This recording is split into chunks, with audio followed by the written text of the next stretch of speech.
안녕하세요. 정시현입니다. 저는 오늘 코로나19가 가져올 기술과 우리 삶의 변화에 대한 강의를 좀 드리도록 하겠습니다. 코로나19가 가져온 변화가 사실은 기술적인 부분도 되게 많지만, 이제 도시라든지 경제라든지 정치라든지 정말 삶의 구석구석에 거의 모든 영향을 미치고 있다고 할 수 있는데요. 그런 부분들을 전반적으로 이해를 하시면서 이런 거에 대응을 하셔야 앞으로 코로나19와 함께, 저는 코로나19 이후란 단어는 옳지 않은 것 같아요. 앞으로도 아마 코로나19하고 우리가 계속해서 같이 가야 될 가능성이 높기 때문에, 그런 차원에서 여러분들한테 좋은 이야기를 좀 들려드릴 수 있도록 노력을 하겠습니다. 일단 가장 먼저 알아야 되는 것은 코로나19라고 하는 사태 이후의 세계의 이제 큰 그림을 한번 보고, 그 다음에 이제 뭐 도시라든지, 그리고 우리 기업들, 그리고 조직, 그리고 개인, 이런 각각의 단위별로 어떤 준비를 해야 될지를 한번 생각을 해보겠는데요. 여러분들 잘 아시는 것처럼 코로나19라고 하는 이 상황이 사실은 뭐 판데믹이라고 그러죠. 전 세계를 대상으로 하는 전염병이 막 퍼져나가는 그런 현상이라고도 이야기를 할 수 있겠지만, 뭐 경제학적 관점에서는 리세션, 공황이라고, 굉장히 단어가 무서운 단어죠. 공황하고 비슷하게도 바라볼 수가 있습니다. 이제 실제로 올해 초에 조사를 했었던 상황, 그리고 올해 앞으로 이제 경제 전망 같은 수치를 발표한 것들을 보시면은, 여기 이제 캐나다나 이탈리아나 다 뭐 마이너스 5%에서 마이너스 10% 정도의 GDP 성장률을 뭐 기록할 것으로 생각을 하고 있죠. 이게 어느 정도 수치가 되는 건지 감이 잘 없으신 분들이 좀 계실 텐데요. 우리나라가 아마 가장 어려웠던 시기 중에 하나가 최근 새에서 IMF 때였다, 이렇게 기억하시는 분들 많이 계시죠? IMF 때 우리나라가 한 마이너스 7.8%? 이 정도였어요. 그러니까 지금 이제 코로나19 이후에 팬데믹 이 상황이 마이너스 뭐 5% 이하에서 10%까지 본다는 거는 정말 엄청난 숫자죠. 거의 모든 나라가 우리나라 IMF하고 비슷한 시기를 겪는 거라는 거하고 똑같은 거니까. 그리고 뭐 미국 같은 경우에는 여기는 이렇게 나왔습니다만 실제 숫자가 지금 1분기, 2분기 나온 것들을 보면은요.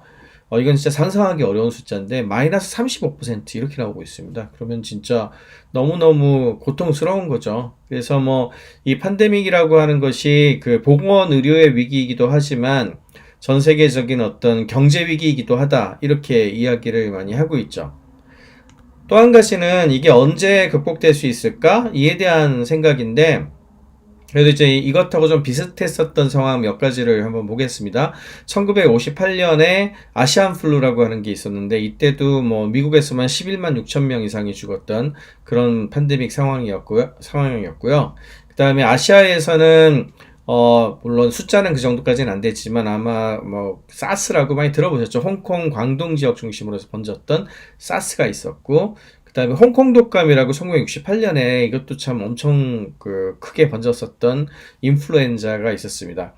이 세 가지 같은 경우에는 대충 한 1년 정도 굉장히 안 좋아졌다가 그 다음 해에는 극복되는 양상을 보여줬었거든요.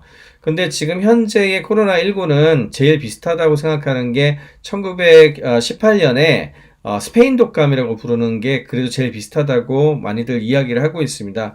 스페인 독감 보시면 1년에 안 끝났어요. 한 2년 정도 갔었고, 그래서 그런지 지금 현재 코로나19 같은 경우에는 스페인 독감처럼 적어도 2년, 그러니까 내년 말 정도까지는 이 상황이 이어질 걸로 예상을 하고 있고, 길게 보시는 분들은 내후년까지도 보고 있고, 조금 더 비관적이신 분들은 이게 이제 계속 변형도 일어나고, 그 다음에 계속 변하니까요. 또 이런 일이 발생을 할 거고, 이 또 이제 그 전염병 말고도 우리가 지금 위기를 겪고 있는 게, 이번에도 태풍이 왕창 와가지고 느끼셨겠지만 기후변화와 관련된 것들도 굉장히 크지 않겠습니까? 이런 것들이 계속 반복될 것이기 때문에 이런 새로운 상황에 적응하는 우리의 이제 자세라든지 생각들이 필요하다. 우리 삶의 어떤 패턴이나 생각도 많이 바뀔 필요가 있다. 이런 얘기들이 실제로 나오고 있습니다. 한편에서는 이런 경제학적으로 굉장히 안 좋아진 이 상황이 우리 세계의 전체적인 변화를 가져오게 되는데, 전쟁하고 비슷한 거 아니야? 이렇게 물어보시는 분들도 계세요. 그래서 전쟁 같은 경우에는 전쟁 상황에서의 경제는 어떻게 되냐 하면요. 전쟁할 때 사실은 이겨야 되니까 과학기술이 엄청 빨리 발전을 하거든요. 그리고 사람들이 진짜 기업도 그렇고, 너무너무 열심히 일을 하죠. 그래서 혁신이 빨리 일어나요. 그래서 전쟁이 끝나고 나면 전후 복구를 하면서 사회 혁신이 일어나고 더 번영을 하게 되는 일들도 굉장히 많습니다. 그래서 보통 전쟁 끝나고 전후 복구를 할 때 경제 복구가 될 때 이익을 많이 내려고 막 이렇게 한다. 뭐 이런 얘기 많이 들어보셨잖아요. 근데 이제 지금 현재 코로나19를 만약에 우리가 제3차 세계대전이라고 생각을 하면 1차 세계대전, 2차 세계대전은 인간들끼리 세계전쟁을 했잖아요. 그런데 코로나19 같은 경우에는 전 인류가 바이러스와 맞서 싸우는 거라고 생각을 하게 되면 이게 마치 3차 세계대전처럼 여겨지지 않겠습니까? 그래서 이 상황에서 과학기술이 역시 발전하고 여기서 얻은 우리들의 교훈을 가지고서 앞으로 이제 우리 사회나 미래가 좀 더 나아지지 않겠느냐 뭐 이런 얘기를 하시는 분들도 계세요. 그런데 뭐 그렇지 않을 거다라고 하는 의견도 많습니다. 그래서 안티 워타임 이코노미라고 표현을 하는데 그 말은 전쟁 때 경제랑은 좀 다를 거라는 거예요. 비록 우리가 코로나19를 극복한다 할지라도 전 세계가 너무 자연스럽게 교류하고 그 다음에 위기를 겪고 하는 것들은 너무 자유로워가지고 지금 이런 일들이 벌어졌고 어떤 면에서는 너무너무 소비도 많이 하고 자본주의의 발전에 의해 가지고 뭐 어떻게 보면 이제 여파죠. 여파로 이렇게 좀 안 좋아지는 거 아니야? 이런 생각들도 되게 많거든요. 그래서 아마도 이게 극복되고 나서도 기존의 전쟁 때 나타났었던 현상하고 좀 다른 양상으로 벌어질 것이다. 라고 하는 것이 제임스 위드웨이 같은 어떤 경제학자들의 이야기가 되겠습니다. 실업도 굉장히 심각해요. 실제 숫자를 보면은 더 그게 좀 많이 와닿는데 이거는 이제 미국의 실업수당 신청하는 건수거든요. 그래서 이게 한 일주일에 평균적으로 올해 1, 2월 달 정도까지만 하더라도 한 뭐 35만 건? 뭐 요 정도였거든요, 숫자가. 그랬는데 가만히 보시면은 코로나19가 많이 퍼지기 시작하는 시점부터 뭐 굉장히 빠르게 늘기 시작을 해가지고 300만, 600만, 그러니까 뭐 10배도 아니고 20배 뭐 이렇게 늘어난 거죠. 그러니까 진짜 어마어마하게 실업과 관련된 부분에서도 굉장히 많은 사람들이 위기를 겪고 있다는 거를 이렇게 숫자로도 느낄 수 있다는 걸 알 수가 있습니다. 근데 문제는 이런 어떤 실업적인 측면의 문제 같은 경우에는 모든 산업이 동등하게 벌어지면 그나마 낫겠는데 그런 것도 아니에요. 가만히 보면은 어디는 굉장히 위기를 크게 겪고 있고 어디는 좀 덜 겪고 있거든요. 뭐 대표적으로 가장 크게 문제가 되는 게 매장 같은 데 많이 못 가니까 이제 뭐 도소매 그리고 음식점이라든지 이런 쪽 자영업 하시는 분들이 지금 제일 힘들죠. 그리고 이제 실업 쪽에서도 이게 굉장히 큰 거라고 얘기를 할 수 있는 게 사람들이 뭐 흔히 이마트라든지 뭐 코스코라든지 이런 소매 매장이 얼마나 고용을 하고 있는지 잘 모르시는 분들이 많아서 뭐 한두 개 문 닫는다고 뭐 그렇게 큰 대수야 이러시는 분들도 계시거든요. 근데 보통 그런 매장 하나가 문을 닫으면 수천 명이 실업이 돼요. 그러니까 정말 고용 효과가 큰 산업이거든요. 그러니까 이런 그 매장이 사라지고 이런 형태가 나타나게 되면 실업도 굉장히 영향을 되게 많이 받게 돼 있습니다. 그래서 뭐 이쪽이 제일 크게 고용 부분에 있어가지고 영향을 미치고 있는 산업군이라고 이야기를 드릴 수가 있겠고요. 제조 같은 경우에도 물품 판매되는 것들의 양이라든지 그 다음에 전반적인 경기 하강이 있으면 안 좋겠죠? 그래서 제조 같은 경우도 영향을 많이 받는 편이라고 하고 있어요. 상대적으로 교육이라든지 또는 뭐 정부 관련된 일, 공공섹터의 일 요런 쪽이 그나마 좀 덜 영향을 받는다고는 하는데 어쨌든 확실한 거는 굉장히 많은 산업 영역에서 코로나19로 인해서 괴로워하시는 분들이 많다는 걸 우리가 꼭 알아야 됩니다. 물론 이제 개개인별로 뭐 우리는 잘하고 있다 경우에 따라서는 이제 디지털 테크놀로지 같은 경우에는 지금 물 만난 고기처럼 더 잘 되는 회사들도 많거든요. 그런 것들도 있지만 이제 너무 고생하고 안 좋으신 분들도 많기 때문에 이런 것들에 대해서 이제 좀 다들 잘 이해하고 도와주실 수 있는 어떤 그런 부분들을 가지고 있어야 되는 거죠. 또 한 가지 굉장히 중요한 변화는요. 이게 이제 산업적인 변화라든지 경제학적인 변화 같은 것들도 나타나지만 우리가 살고 있는 도시 환경 같은 것들도 굉장히 많이 변하고 있습니다. 특히 새로운 도시로의 전환이 가속화되는 거 아니냐, 뭐 이런 이야기들이 나오고 있는데요. 제일 대표적인 것들이 아무래도 이제 재택근무하는 경우도 많고, 경우에 따라서는 많이 이동하지 말라 그러고, 많이 모이지 말라고 그러고 그러잖아요. 그러다 보니까 내가 이제 잘하고, 내가 있는 곳, 그러니까 생활하고, 그 다음에 자고, 먹고, 뭐, 요런 곳에 있는 이웃들이 굉장히 중요해졌어요. 그래서 그 해당 지역에 투자를 하는 게 굉장히 중요해졌고, 두 번째는 밀도가 높으면 피합니다. 그러니까 예를 들어서 우리 서울시 같은 경우에도 그 데이터가 한국신용 데이터나 이런 거 가지고서 좀 측정을 해보면 그 현상이 나타나는데요. 고밀도 도시를 피해요. 그러니까 우리나라 지금 서울 같은 경우에도 뭐 같이 놀려면 옛날에 홍대라든지 명동이라든지 강남역 주 이런 데 갔었잖아요. 근데 그렇게 사람들 많이 모인 곳들이 경제적으로 굉장히 많이 지금 셧다운이 된 상태고, 그에 비해서 많이 좀 밀도가 높지 않고 원래 잘 살던 곳 있잖아요. 뭐 대표적인 곳이 서울로 치면 노원구, 강북구, 도봉구 이런 지역들, 그런 지역들 같은 경우에 상대적으로 타격을 좀 덜 받은 걸로 나옵니다.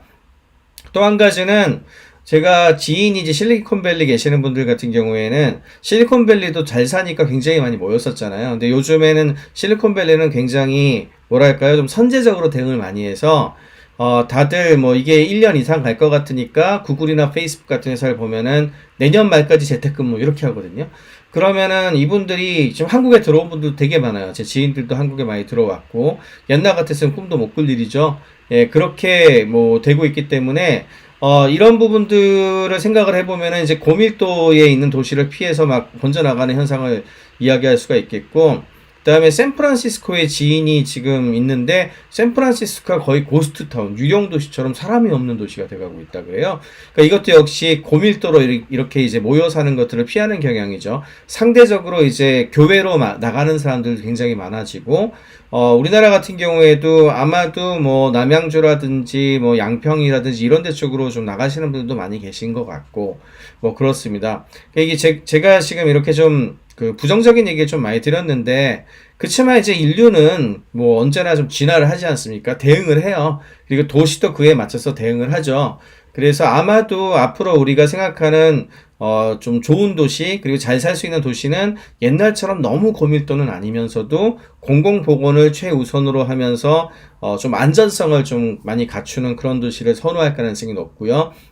그 다음에 건물 디자인이라든지 이런 것도 많이 바뀔 거예요. 예를 들자면 지금 아파트에서도 이번에 이제 일부 뉴스 들으셨겠지만 엘리베이터 한 라인을 통해 가지고 전파가 된다든지 이런 거 공조 시스템 같은 거 좀 바뀌어야 된다는 얘기거든요.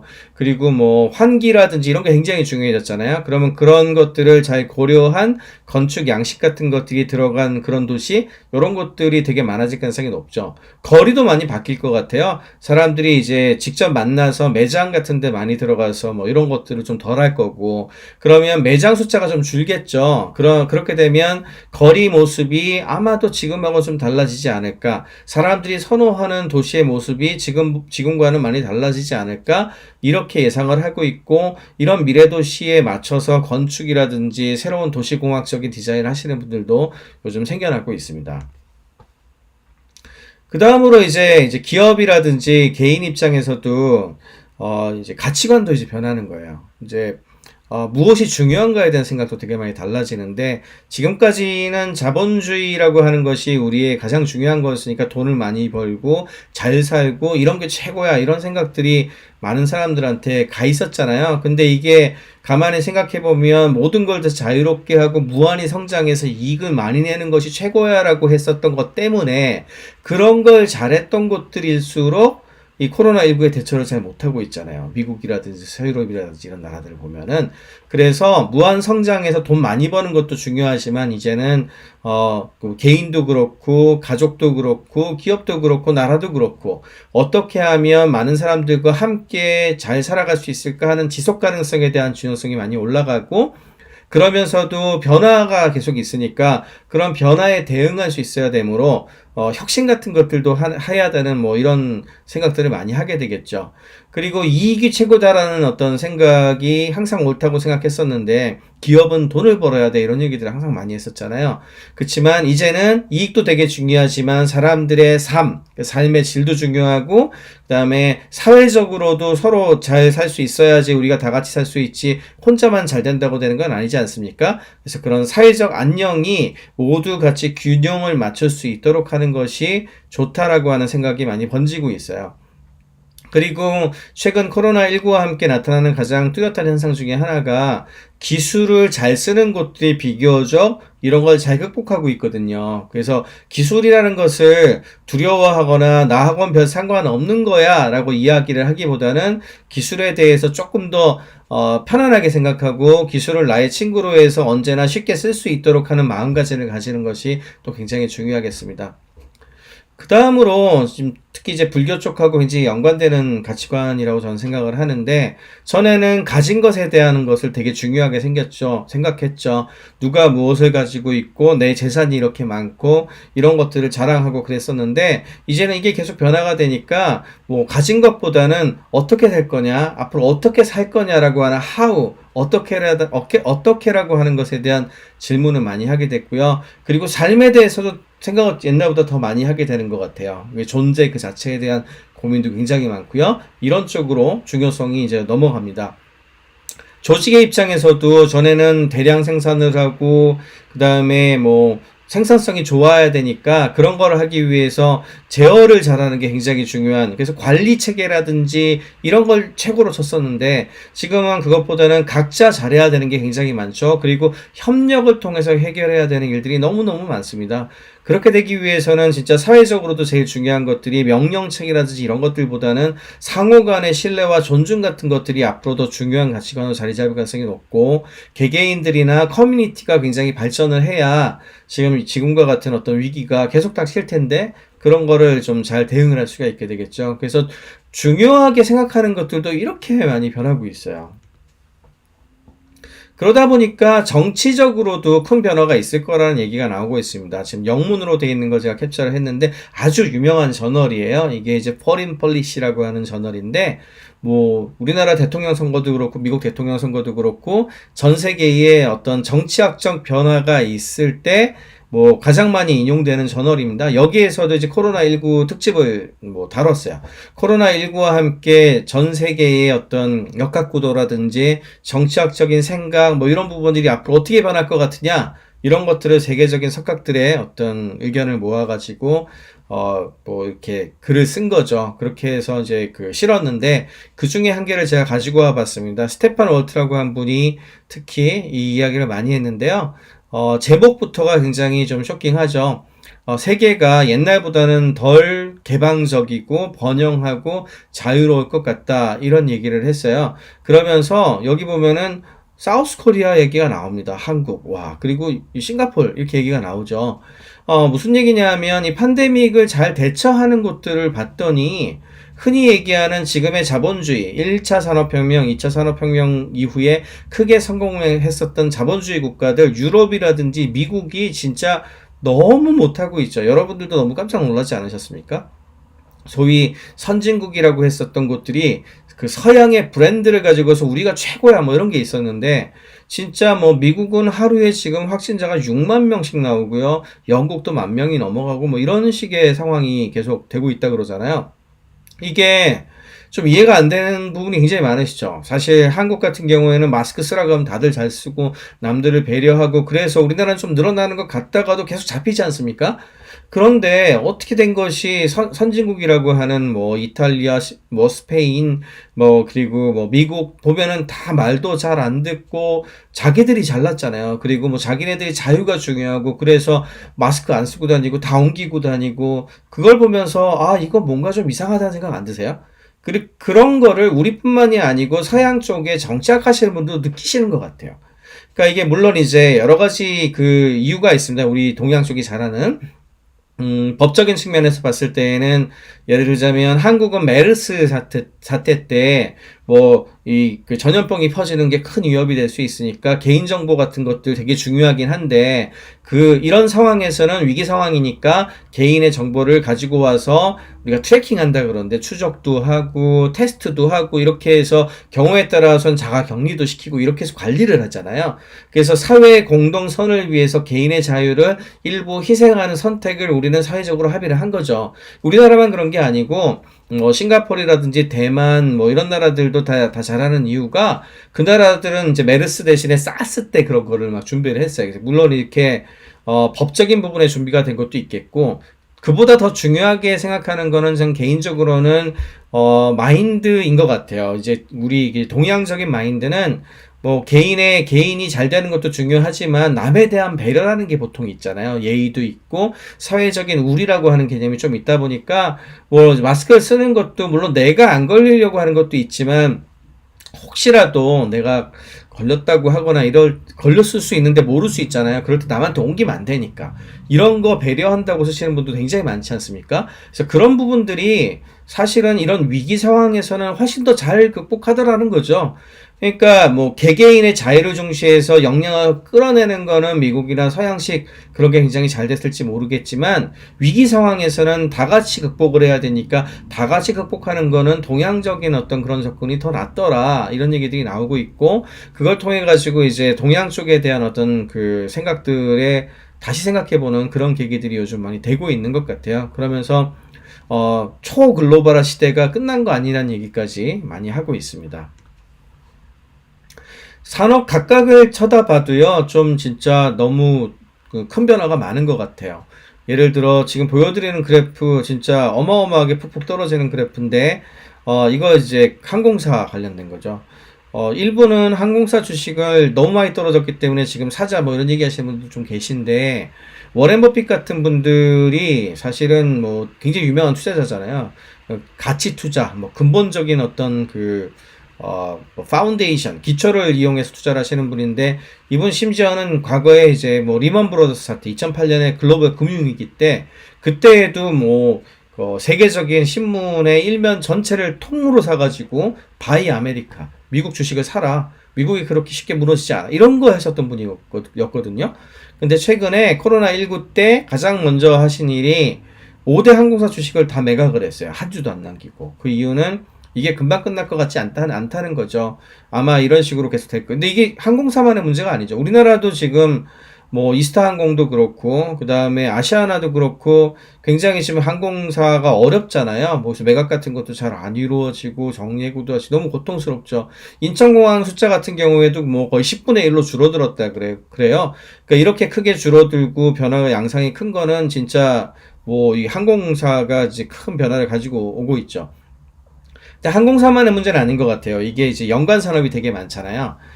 개인의 행동이나 이런 것들도 되게 많이 바뀌었어요. 예를 들자면은, 대중교통 요즘 저도 좀 가끔 탈 때 깜짝 놀랐는데, 옛날 2호선이나 9호선 사람들 정말 많지 않았습니까? 그때하고 비교하면은 최근에 정말 한 20-30%는 줄어든 것 같아요. 그래서 옛날처럼 아주 꽉꽉 차는 일은 잘 없고, 뉴욕 같은 데에서는 이제 24시간 지하철이 다니는 데인데, 사람 수가 너무 많이 줄어들어가지고, 이거 지금 적자를 메꾸기가 어렵다는 얘기가 막 나올 정도로 변화가 크다 그래요. 그리고 자전거가 그렇게 많이 팔린답니다. 미국 같은 경우에는 6개월치가 자전거 판매가 밀린다라고 얘기할 정도고, 일본에서 자전거 기어 제일 많이 만드는 회사가 있거든요. 그 기어 만드는 시마노라는 회사인데, 이 회사 주식이 자동차 회사 주식? 이런 거 수준으로 막 올라갔다는 얘기가 나올 정도. 그리고 많이 걸어 다니고 이런다 그래요. 근데 한국은 좀 재밌는 현상이 나타나는 거는, 올림픽대로나 강변도로 가시면 차량 별로 줄어든 것 같지 않죠. 실제 데이터도 그렇게 나와요. T맵 같은 데이터를 보면은 코로나19 이전이나 이후나 크게 별 상관이 없다. 이런 얘기가 있거든요. 그 정도로 큰 변화가 없습니다. 그게 이제 우리나라는 왜 그러냐 하면, 이게 서양하고 우리나라하고 왜 차이가 나냐 하면은, 자전거가 크게 늘어나고 킥보드 많이 타고 다니고, 이거는 자전거 도로가 너무 잘 돼 있어요. 유럽 같은 경우에도 그렇고 미국도 그렇고. 그러니까 대중교통 대신에 자전거를 타고 다니는 그런 사람들이 늘어나는 거죠. 근데 우리나라는 뭐 물론 이제 한강 고수부지라든지 뭐 양재천 같은 데라든지 여의도라든지 이런 데는 자전거 타고 다니게 좀 돼 있죠. 그렇지만 도시 전반에 다니기 편하게 우리 서울이라고 하는 도시가 돼 있지는 않잖아요. 그러다 보니까 자전거 쪽으로 가기보다는 자동차를 끌고 나오는 거예요. 그렇다고 해서 뭐 버스나 지하철 이런 건 좀 마음에 걸리니까 뭐 자동차를 갖고 나오는 거죠. 그래서 전체적으로 이제 출퇴근을 하는 사람 수는 줄었지만 차를 갖고 오는 사람들이 늘어나니까 이게 플러스 마이너스가 돼가지고 강변도로나 올림픽대로는 차가 그대로 많이 있는 거죠. 그리고 여러분들이 집에서 하는 생활도 되게 많이 바뀌셨을 거예요. 뭐 비행기도 못 다니고 그다음에 각 나라별로 입국해서 뭐 격리하고 이러니까 이제 휴가가 나도 그다음에 뭐 우리가 이제 일요일이 돼도 주말이 돼도 뭐 어디 여행을 잘 안 가잖아요. 이게 여행은 막 취소를 해버려요. 그러면 이게 돈이 또 있잖아요. 이 돈을 갖고 딴 데 써야죠. 그래서 집에서 할 수 있는 다양한 레저 활동에 돈을 쓴다든지 바깥에 나가서 산책을 하거나 최근에 뭐 차박 같은 거 한다든지 이런 게 늘어나는 게 다 그래서 그렇지 않습니까? 그리고 투자하는 것도 되게 많이 바뀐 게요. 처음에는 줌이라든지 구글 미트처럼 이런 디지털 도구를 활용해서 일을 해야 되니까 그런 소프트웨어나 서비스 쪽에 투자를 많이 했어요. 근데 이게 뭐 한두 번으로 끝나면 모르겠는데 한두 달이 아니고 뭐 1년, 2년 앞으로 계속될 거라고 생각하니까 그러면 컴퓨터도 되게 좋아야 되고 그 다음에 카메라도 좀 괜찮아야 되고 경우에 따라서는 뒤에 벽지도 좀 바르고 뭐 이래야 되지 않겠습니까? 그러니까 사람들이 그러면 어차피 집에서 일하는 어떤 이런 상황이 뭐 일정하게 계속 이루어진다고 한다면 우리가 좀 더 좋은 컴퓨터도 사고 카메라도 좋은 거 사고 뭐 이래야 되겠다는 생각이 드시죠? 그래서 제가 올 초에 좀 예측했었던 것 중에 하나가 하드웨어, 특히 컨슈머 하드웨어, 집에 있는 게 많아지기 때문에 가전제품이라든지 혹은 PC라든지 여기에 대한 투자가 늘어날 것이다. 그리고 그렇게 되면은 뭐 전자 부품들도 좋아질 수밖에 없거든요. 그렇게 예측을 했었는데 아니나 다를까 최근 뭐 발표들 보시면 삼성이나 LG 같은 곳들 소비자 전자 제품에 대한 어떤 판매량이 과거 신기록을 세울 정도로 많이 늘어나고 있잖아요. 이렇게 1단계, 2단계, 3단계 계속 변해갑니다. 좀 지나면 아마도 인테리어 같은 것들도 변하고 우리 집 같은 것들도 뜯어고치는 사람도 나올지도 몰라요. 왜냐하면 원래는 회사 가서 일을 했으니까 계속 집에서 일할 상황이 없으니까 집에 일하는 공간이 없거든요. 그래서 서재 같은 거 별로 없고 그랬었는데 지금은 이제 집에서 애들도 교육을 받을 수도 있고 그러면 누구는 집에서 교육받아야 되고 나는 집에서 일해야 되고 이래야 되잖아요. 그럼 그런 거에 맞춘 어떤 새로운 인테리어라든지 어떤 방이나 집의 양식도 나와야 되겠죠.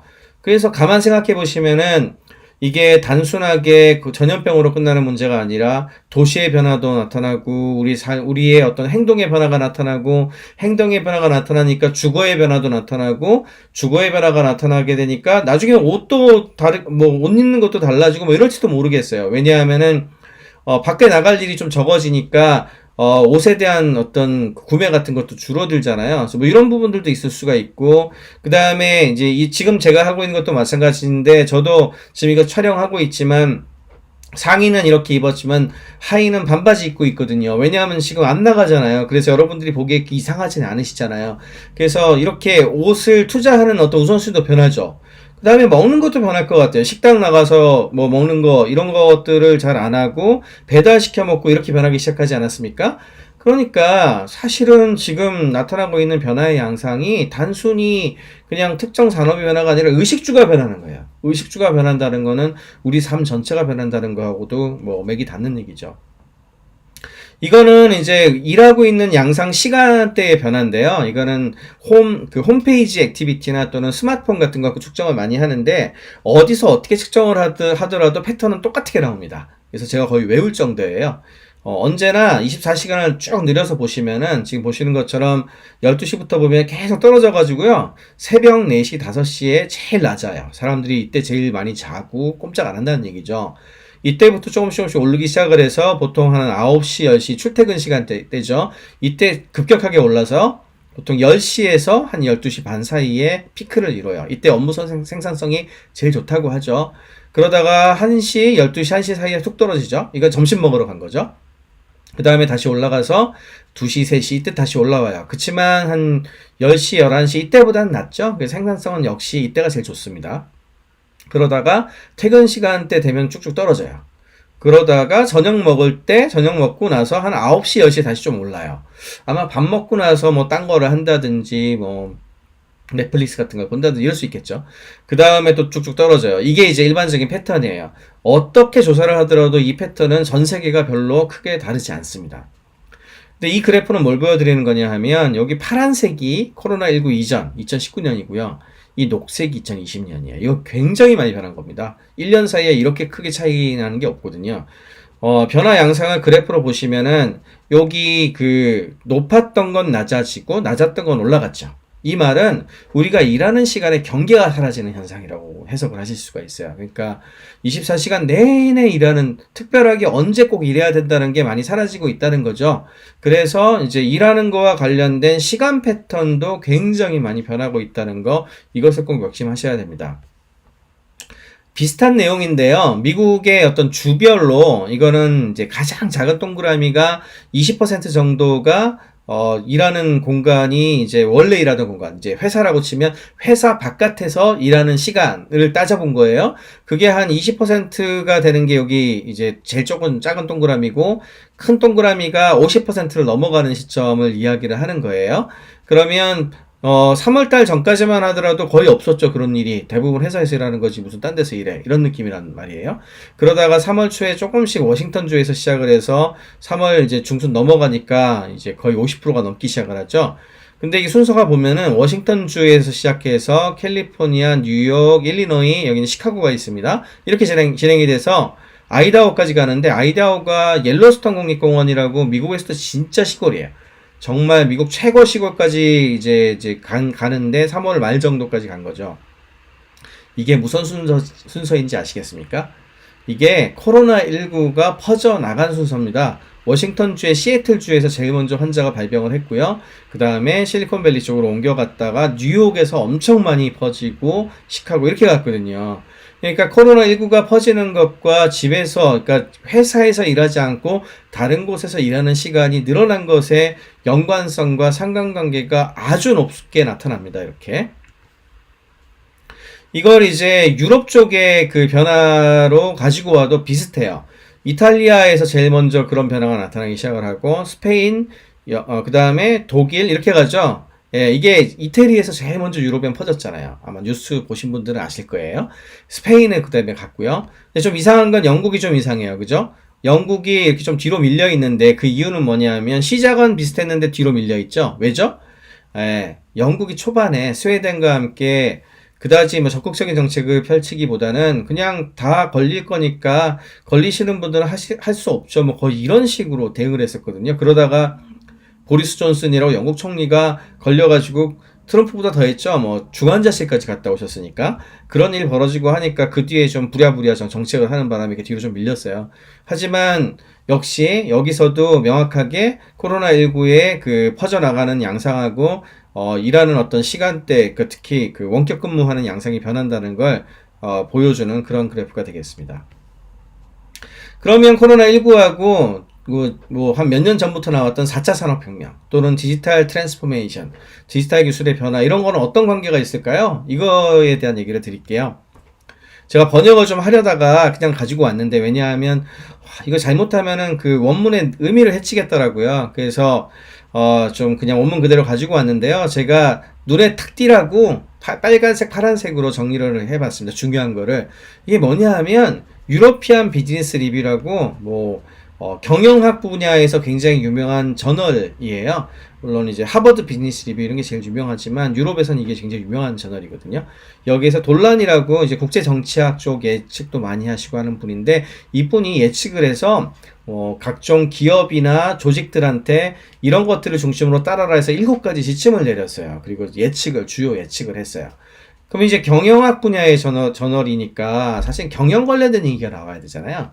그런데 7개 중에 무려 5개가 디지털 테크놀로지, 디지털 기술에 대한 내용입니다. 그래서 내용을 한 번씩 볼게요. 제가 오늘 강의 드리는 것 중에 제일 중요한 내용이 있을지도 몰라요, 이게. 첫 번째는요, 디지털 기술을 비즈니스라든지 교육에 적극적으로 활용해라. 그래야 인재가 회사에서도 그렇고, 나라도 그렇고, 조직도 그렇고, 길러주기 제일 중요하잖아요. 예, 그래서 뭐 버추얼 컨퍼런싱, 지금 줌이라든지 지금 저처럼 이렇게 온라인 강의 녹화하는 것도 마찬가지고 이런 것들은 적극적으로 활용하는 곳들이 그나마 잘할 수 있다 이런 얘기고 이제는 컨퍼런스만으로 안 끝난다. 워크숍도 좀 하자. 오랫동안 같이 디지털로 워크숍도 하고 작업도 하고 이런 거 하는 거. 그런 워크숍 관련된 것들도 필요하고 그 다음에 아까 제가 잠깐 언급해드렸죠. 집에서 일하는 상황이 높아지니까 집에서도 그 일할 수 있는 홈 오피스를 만들어야 되는 거 이런 부분들을 지원하는 거 이게 되게 중요하다. 그리고 교육도 학교 못 가는 경우 많잖아요. 대학도 못 가는 경우 많고 그러니까 집에서 교육을 받을 수 있도록 하는 홈 베이스드 에듀케이션도 굉장히 중요하다. 근데 저도 아마 예측해서 쓰라 그랬으면 이건 꼭 썼을 것 같아요. 1번. 뭐 이게 1번입니다. 2번은 굉장히 멋지게 썼는데 뭐 스마트 머신과 인간의 협력. 근데 지능적으로 협력해. 되게 멋있게 썼는데 아마 보통 사람들은 그냥 AI에 썼을 것 같아요. 인공지능이 중요하다. 디지털 기술이 많이 보급이 되잖아요. 그럼 인공지능이 점점 중요해져요. 왜 그러냐? 우리가 이제 지금 저도 이걸 녹화를 하고 있잖아요. 만약에 제가 강의를 하는 것들을 대면으로 했으면 여러분들이 그때 와서 듣고 그냥 잊어버리셨을 거예요. 그리고 이걸 다시 분석을 하거나 이럴 수 없었겠죠. 왜냐하면 데이터로 남지 않았으니까. 근데 이렇게 녹화를 해놓으면요, 나중에 인공지능 기술이 좀 좋아지잖아요? 그러면 제가 얘기한 게 글로도 나올 수 있고요. 그 다음에 글뿐만이 아니죠. 요약을 할 수도 있고요. 하이라이트만 편집을 해서 볼 수도 있고, 키워드 뽑아내가지고 이게 중요합니다라고도 할 수도 있어요. 그러면 그게 기록으로 남아서 AI가 결합을 하게 되면 훨씬 가치가 높아지겠죠. 그래서 AI 기술이 디지털하고 되게 연결이 잘 돼요. 그래서 이런 것들이 많아지면 많아질수록 AI 기술은 굉장히 중요해집니다. 근데 단순히 AI가 중요해라고 쓰지는 않고 뭐라고 했냐 하면은 그런 AI하고 인간하고 잘 협력하는 게 결국엔 제일 중요해. 그러니까 당신네들이 AI 같은 기술에 대해서 잘 익히고 그걸 잘 활용하는 인재들이 많은 기업이나 조직이 된다면 이런 위기를 극복하는 데 큰 도움이 될 것이다. 이런 얘기를 한 거예요. 근데 저도 아마 이 얘기도 썼을 것 같아요. AI가 중요하다는 건 확실한 얘기니까요. 세 번째. 이때부터 제가 참 놀랐습니다. 세 번째 뭐라 그랬냐 하면 디지털 채널. 지금 보여드린 이런 디지털 채널을 활용해서 소통을 해라. 그게 직접 만나는 것보다 이제는 제일 중요한 게 됐다. 맞는 것 같아요. 저도 이제는 직접 만나는 걸 좀 꺼리게 되더라고요. 아무래도 이제 옮길 가능성도 있고 그러니까. 그렇다고 해서 안 만날 수는 없잖아요. 그렇게 커뮤니케이션 해야 되니까. 그래서 일단 이메일 같은 것들을 제일 먼저 하는 것 같고요. 전화 받는 것보다도 이메일이 중요해지는 것 같아요.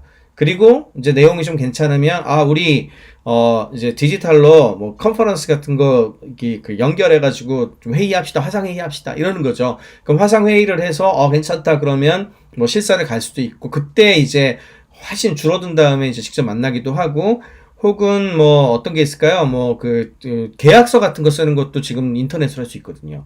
도장 안 찍고 일본도 좀 도장 찍는 거 없애라 그러고 있잖아요. 그렇게 하게 되면은 이제 굉장히 달라지겠죠. 또 한 가지가 제가 충격적으로 받아들였던 건데, 예를 들어서 이제 뉴욕 같은 경우에 브로드웨이 쇼가 내년 상반기까지 지금 중단돼 있어요. 근데 브로드웨이 쇼 관련된 그런 문화 인력들이 뉴욕에 8% 가까운 일자리를 만든 거더라고요. 근데 이게 뭐 노래 부르는 사람이나 공연하는 연극 배우나 이런 사람들 뭐 뮤지컬 배우 이런 사람들뿐만이 아니고 관련된 것들이 다 합쳐지니까 이렇게 많은 거거든요. 그러면 이제 그 사람들 지금 일자리 다 사라진 거잖아요. 큰일 났죠. 한국도 뭐 연극 배우라든지 또는 뭐 콘서트 하시는 분들 타격 되게 많이 받았죠. 그런데 뭐 그뿐만이 아니에요. 여러분들이 예를 들어 무슨 행사 같은 거를 할 때 우리 무슨 제품 런칭했으면 이럴 때 사람들 모아가지고 이벤트도 하고, 뭐, 나눠주기도 하고, 그 다음에 사진 찍어서 뭐, PR 자료 뿌리고, 뭐, 이러잖아요. 근데 그런 부분들을 지금 못하죠. 사람들 모으면 안 되니까. 그러면 이거 손 빨고 있어야 됩니까? 아니죠. 만약에 우리가 유튜브라든지, 혹은 페이스북이라든지, 뭐, 이런 것들을 되게 잘하고 있었다면, 우리는 디지털 채널이 있으니까 고객들하고도 이걸로 직접 소통할 수 있습니다. 이럴 수 있잖아요. 그러니까 그런 것들은 잘 대응을 하게 돼 있어요. 예를 들어서 아까 콘서트 하시는 분들 같은 경우에도 다 잘 안 될 것 같은데 최근에 BTS라든지 아이즈원이라든지 이런 친구들 보면은 그냥 디지털로 그냥 공연하죠. 좋은 점도 많아요. 원래 한 잠실 종합운동장에서 예를 들어 한 10만 명씩 이렇게 들어오게 해가지고 공연을 했었다. 그러면 한 20만 원씩 내고 했다 그러면 지금은 그렇게는 못하지만 전 세계를 대상으로 디지털 공연할 수 있으니까 그 들어오는 입장객을 10만 명이 뭐야 100만 명, 1000만 명 할 수도 있죠. 그렇게 해도 전혀 문제가 없잖아요. 그리고 가격을 좀 낮출 수가 있고 그러다 보니까 뭐 재밌는 아이템도 되게 많아져요. 같이 응원하기 위해서 뭐 응원봉 같은 것들이 인터넷에 연결돼 가지고 같이 짝짝짝짝 하는 것들도 나오고요. 그다음에 제가 아는 친구들 보니까 근처에 어떤 공연 같이 볼 수 있는 곳들 방을 잡아 가지고 이렇게 그 같이 환호하고 뭐 이런 것들도 하고 그러더라고요. 이렇게 문화가 바뀌는 거죠. 심지어는 그 서명하는 거 있죠. 서명이 아니죠. 사인회. 사인회 같은 경우에도 사람들 모이면 안 되니까 지금 사인회 같은 것도 뭐 대체 못 하거든요. 근데 팬들하고 만나야 되는데 어떻게 하느냐? 저 깜짝 놀랐는데요. 줌 사인회라는 게 생겼어요. 심지어는 일본의 줌 사인회 같은 것들을 여는데 한국에서 지원을 해요. 왜? 일본에는 못 가지만 디지털로 일본 가는 거는 별 상관없잖아요. 예, 그렇게 해가지고, 뭐, 사인은 이제 언제 날라오냐면은 이렇게 그 택배로 날라와요, 집으로. 주소로 해서 당첨이 되면은, 그 시간을 주거든요. 30초 단위로 하더라고요. 예를 들어 9시 39분 30초. 이때 대기를 하고 있다가 그 시간 딱 되면 내 얼굴 딱 나가고 나는 누구예요? 얘기하고 저쪽에서는 아이존 누구예요? 얘기하고 인사하고 막 수다를 떨다가 고맙습니다. 이렇게 하고 나서 이제 그 서로 얼굴 통성명하고 얘기하고 그 다음에 사인이 날라오는 거죠. 이거 15만 원씩 받아요. 그러니까 이런 걸 잘 활용하는 곳들은 여전히 이걸 할 수 있는 거죠. 이런 것들을. 그러니까 디지털 채널을 디포트로 잘 활용하는 것들이 굉장히 또 중요한 팁이 되고 있습니다. 생산이라든지 소비 같은 경우도 되게 많이 변해요. 옛날보다 훨씬 대규모로 갖고 있으면 변동성이 심하니까 잘못하면 재고로 남을 수 있죠. 요즘 이제 마스크 같은 경우가 대표적인데 너도 나도 마스크가 필요하다 그러니까 올 초에 마스크 기계를 가지고 와서 왕창 만들었다가 지금 상황이 변하니까 어떻게 할 수가 없게 돼 있죠. 이처럼 변동이 심할 때에는 너무 한꺼번에 돈을 투자를 많이 하고 많이 갖고 와서 싸게 많이 가져오는 게 중요한 게 아니고 필요로 할 때 필요로 하는 만큼 생산해서 주는 게 중요하거든요. 그렇게 딱 맞춤형으로 뭔가를 할 수 있도록 하는 그런 게 되게 중요해질 것이라는 얘기를 했고 마지막으로 이제 알고리즘과 관련된 그런 컴퓨터 프로그램과 관련된 어떤 그 기술이 되게 중요해지니까 그런 플랫폼하고 내가 같이 만든 것이 나올 거 아닙니까? 예를 들어 음악이 나올 수도 있고 글이 나올 수도 있고 작품이 나올 수도 있고 솔루션이 나올 수도 있겠죠. 얘네들의 오너십이 과연 옛날처럼 니네 거냐 아니면 플랫폼을 제공한 회사들과 같이 가지고 있느냐 뭐 이런 것에 대한 얘기들도 나오고 있어요. 이것처럼 앞으로 기업 환경에서부터 시작을 해서 조직의 모든 환경들이 과거와는 크게 달라질 거니까 그에 대한 대비를 하라는 이야기를 하고 있습니다. 프로스터 앤 설리반이라고 이곳은 어디냐면 그 세계적인 컨설팅 기관이거든요. 여기에서는 코로나19와 함께 굉장히 중요한 10대 기술을 꼽았어요. 이걸 다 설명드리면 오늘 시간이 많이 모자라기 때문에 제가 그냥 간단하게 이름만 좀 알려드릴게요. 인공지능 중요하다. 아까도 말씀 많이 드렸죠. 인공지능 항상 나오고요. 블록체인, 갑자기 블록체인이 나왔는데 이거는 2017년에 대한민국을 강타했던 코인 얘기가 아니에요. 그 이야기가 아니고 뭐 아까 말씀드린 것처럼 그때그때 전 세계가 연결돼 가지고 필요로 한 만큼 생산하고 소비하고 그 다음에 물류로 보내고 하려면 전 세계를 대상으로 어디에서 어떻게 생산돼서 누구한테 거래가 되는지를 추적할 수 있는 뭔가가 필요하잖아요.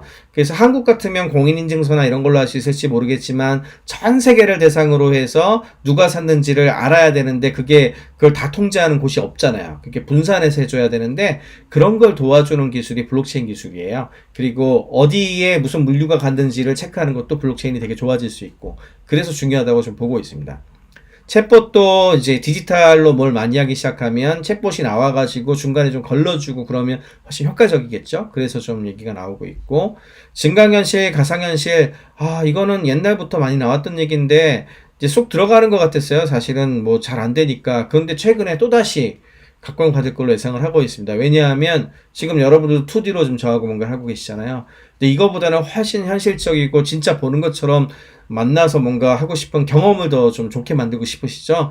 그래서 단순히 컨텐츠나 게임하는 게 아니고 일할 때, 회의할 때, 같이 작업할 때 쓰라고 증강현실이나 가상현실 기술이 중시될 것 같다는 얘기를 하고 있습니다. 3D 프린터가 나온 이유는 다품종 소량으로 그때그때 생산하려면 3D 프린터 기술이 중요해요. 그리고 드론은 개인화된 이동 수단으로서도 되게 가능성이 높아지고 있고, 그 다음에 감시라든지 뭐 이런 것도 되게 중요할 수 있어서 나오고 있고요. 로봇도 사람 만나는 걸 두려워하니까 얘네들이 가서 서빙을 한다든지 또는 마지막에 이제 배달을 한다든지 이런 수요를 로봇으로 대체를 하면 좋아질 수 있다. 안내 로봇 같은 것도 생기고. 그래서 로봇 쪽도 그동안 뭐랄까요? 이렇게 양치기 소년 같은 기술이었어요. 되게 유망하다고는 하는데 산업은 잘 안 되는 이런 종류였는데 이제는 좀 가능성이 높아진다는 얘기를 하고 있고, 비디오 컨퍼런싱 이런 거는 이미 여러분들도 많이 쓰고 계시잖아요. 그래서 이건 이미 뜬 거고, 유튜브 뭐 페이스북 같은 소셜 미디어도 더 중요해지는 것 같고, 그리고 이런 것들을 다 잘하려면 5G 기술이 필요한 것 같아요. 그래서 저만 하더라도 작년까지는 4G로도 충분히 잘 되는데 과연 5G가 필요할까 이런 의문이 좀 있었는데, 요즘에는 진짜 이제는 수요가 좀 더 많아져가지고 5G를 해야 되겠구나 이렇게 생각이 많이 바뀌었습니다. 그래서 이런 종류들이 코로나19 시대에 중요하게 생각해야 되는 탑10 기술들이 되겠습니다. 그리고 이제 이런 대표적인 그 변화를 보여주는 세 개의 회사를 한번 그 주가를 보여드리는 건데, 지금은 이제 주식들이 미국 주식 같은 경우에 많이 올라서 다들 많이 올랐지만 한참 내려 꽂을 때 그때도 자기들만 올랐던 세 회사, 줌, 넷플릭스, 아마존이에요. 이 세 회사가 되게 많은 걸 시사해서 그 이야기를 드리려고 하는데, 줌 같은 경우에는 우리의 업무 행태를 바꾼 것들, 그런 부분들에 이제 인프라를 제공하는 회사로서 사실은 실리콘밸리에서 역사상 이렇게 빠르게 성장하는 데가 없다고 얘기할 정도로 굉장한 주목을 받았습니다. 이건 업무 행태의 변화 때문에 나타난 것이고, 넷플릭스는 왜 그렇죠?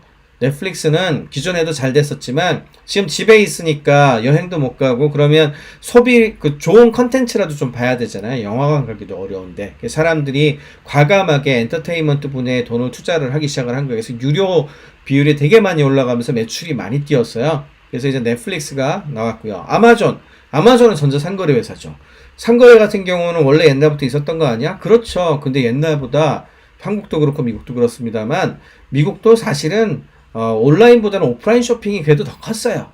근데 지금 뭐 거리두기도 해야 되고 이러니까 매장에 가기가 껄끄럽잖아요. 그래서 생전 처음 아마존 쇼핑하는 사람들이 늘어나면서 매출이 크게 늘었습니다.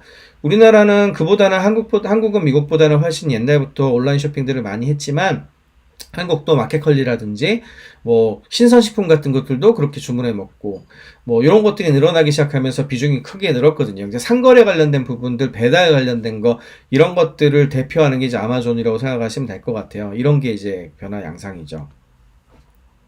처음으로 해본 것들 같은 경우에도 이건 중국 데이터인데, 정말 우리는 기술이 있으면 당연히 다 해봤을 거라 생각하지만 생각보다 사람들이 많이 안 해봤어요. 잘 모르는 것도 되게 많고요.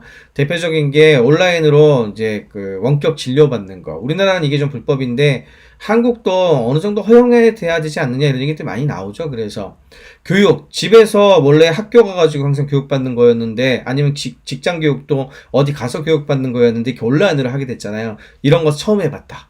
야, 이렇게 많아요. 그리고 뭐, 텔레커뮤팅, 이거는 이제 재택에서 근무하는 거 얘기하는 건데, 이렇게 많고, 처음으로 온라인으로, 뭐, 영화라든지 게임 같은 거 하는데 돈을 지불해봤다. 이것도 이렇게 많고요. 그 다음에 스마트폰으로 화상통화. 이건 진짜 2005년? 뭐 15년도 넘은 기술이에요. 3G 때 나온 기술이니까. 그런데 태어나서 한 번도 화상통화 안 하신 분들이 이렇게 많았어요. 근데 예를 들어 손주 봐야 되는데 손주들 얼굴을 못 보니까 그때 어떻게? 이제 화상통화 좀 하세요. 이래가지고 보는 거죠. 이렇게 많고요. 소셜 네트워크라든지 전자상거래 같은 것들도 물론 다들 하는 줄 알았는데 처음 태어나서 해봤다는 사람이 이렇게 많지. 또 최근엔 뭐 피트니스, 운동도 이제 집에서 하는 거예요. 그래서 인도어 피트니스 기구를 처음 샀다는 사람들도 이렇게 많아요. 온라인 뱅킹도 있고요. 이거는 이제 코로나19 때문에 많은 사람들의 생활 패턴이 바뀌고 처음 경험해보게 하는 것들인데, 이게 왜 중요하냐 하면 사람이 처음 하는 게 어렵지 한번 해보고 나면 그 다음에는 비교적 잘하거든요. 그래서 앞으로도 이런 변화가 계속 될 거라고 생각을 하고 있습니다. 또 한 가지 많은 얘기가 나오고 있는 게 이제 공유경제예요. 이제 공유경제가 이렇게 뭐 안 좋아질 거야. 뭐 사람들이 이제 옮길까봐 에어비앤비 같은 데 묵을 것이며 우버 같은 거 타겠으며 뭐 이런 얘기를 많이 했었거든요. 그런데 꼭 그런 것 같지는 않아요. 사실은 여기에서 에어비앤비하고 우버 같은 경우에는 여행 산업하고 연계가 많이 돼 있었거든요. 에어비앤비 여행을 안 가는데 호텔이라든지 뭐 그런 뭐 묵는데 예약하는 숫자가 줄어들 수밖에 없잖아요. 그런데 어떻게 에어비앤비가 잘 되겠습니까? 그래서 굉장히 좀 어려워질 수밖에 없죠. 우버도 어디 좀 돌아다녀야지 부를 텐데 좀 나오지 말라고 하는데 우버로 탈 일이 별로 없죠. 그래서 많이 떨어졌었죠. 근데 우버는 지금 전 세계적으로 다시 반등하고 있어요. 이유는 한국은 옛날부터 배달의 민족 같은 데도 있고 해가지고 많이 했었는데 그런 게 없었거든요, 옛날에. 미국이나 뭐 서유럽. 근데 우버가 우버이트라고 그래서 배달의 민족 같은 서비스를 해요. 그래서 지금 매출이 옛날 우버 때보다 우버이트 그 배달하는 거의 매출이 더 크답니다. 그 정도로 되게 많이 좋아져서 우버는 좋아지고 있어요. 그런데 또 더 재밌는 거는 공유 주방이나 공유 오피스 같은 것들이 코로나19 이후에 우리나라의 숫자가 더 좋아지고 있다는 거예요. 다 망할 거라 그랬는데 안 그래요. 왜 그럴까요? 공유 주방 같은 경우에는 홀이 있었는데 옛날에는 배달이 많아지니까 홀 운영하는데 그렇게 넓은 게 필요한 게 아닌 거죠. 그래서 배달만 잘 할 수 있다면 더 적은 공간에 그 다음에 사람 적게 쓰고도 매출을 올릴 수가 있으니까 공유 주방 쪽으로 많이 이제 생기기 시작을 한 거죠. 오피스는 왜 그러냐? 오피스 같은 경우에도요, 이게 변화가 많으니까 어쩔 땐 재택하고 어쩔 땐 오라 그러고 어쩔 땐 돌아가면서 해야 되고 뭐 이런 경우가 막 비일비재하잖아요. 그러면 굉장히 넓은 오피스를 1년씩 갖고 있으면 너무 나가는 돈이 많죠. 경우에 따라서 계속 바뀌고 이래야 되는데 그런 변화 양상에 대응하기 위해서는 공유 오피스 같은 게 훨씬 편리하거든요. 그래서 공유 오피스 같은 거에 대한 선호도 같은 것들이 많이 올라가기 시작하는 그런 변화도 나타나기 시작합니다. 그래서 여기 중요한 거는 다들 이제 일반적으로 얘기하는 것처럼 공유 경제가 다 안 좋은 게 아니고 케이스 바이 케이스라는 거야. 상황에 따라서 어떤 것들은 더 좋아진 것들도 있고 어떤 것들은 좀 더 안 좋아진 것들도 있고 이런 거죠. 그런 부분들을 잘 생각을 해서 이제 미래를 전망하는 게 굉장히 중요합니다. 자, 지금부터는 우리가 이렇게 큰 변화를 겪고 있는데 우리 삶에 있어서 각각의 어떤 사람들마다 무엇을 준비해야 될지 한번 생각을 해볼게요. 이제 개인과 가족 수준에서 준비해야 되는 게 있을 거고 조직이라든지 뭐 이제 커뮤니티 이런 데를 중심으로 준비해야 될 것들이 있을 거예요. 개인이나 가족 수준에서도 우리가 생각을 많이 바꿔야 될 것 같습니다. 저도 그런 생각 되게 많이 하는데 옛날보다 안전이 진짜 중요해진 것 같아요. 언제나 전 개인적으로 지금 벌어지고 있는 이 상황이 꼭 코로나19 팬데믹 같은 것만으로 문제가 될까 생각하지 않아요. 그 이외에도 뭐 이번 태풍처럼 기후변화가 닥칠 수도 있고 위기가 계속 닥칠 수 있다는 얘기거든요. 그러면 항상 위기 상황을 대비해서 이런 문제가 생겼을 때 우리는 어떻게 해야 되겠구나 이런 생각들을 한 번쯤은 꼭 해봐야 되는 거고 그 다음에 그런 일이 닥쳤을 때 쉽게 대비할 수 있는 어떤 행동이라든지 마음의 준비가 다 돼 있으면 그래도 아무 생각 없이 있었을 때보다는 충격이 좀 덜 하거든요. 그래서 지금부터라도 이제 이런 위기 상황이 항상 닥칠 수 있다는 걸 생각을 하고 마음도 가다듬고 준비하는 그런 삶의 자세가 필요한 것 같고요.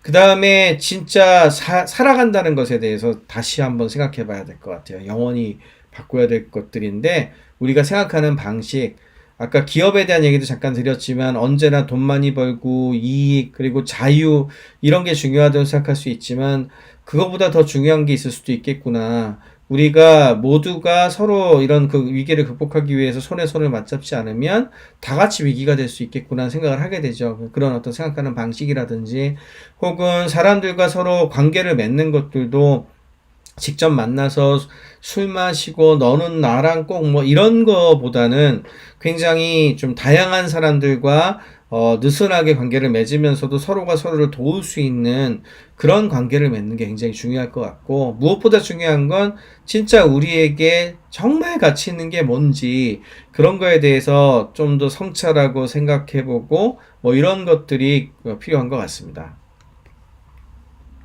그 다음으로 이제 커뮤니티라든지 지역사회, 조직 수준에서도 많은 준비를 해야 될 거예요.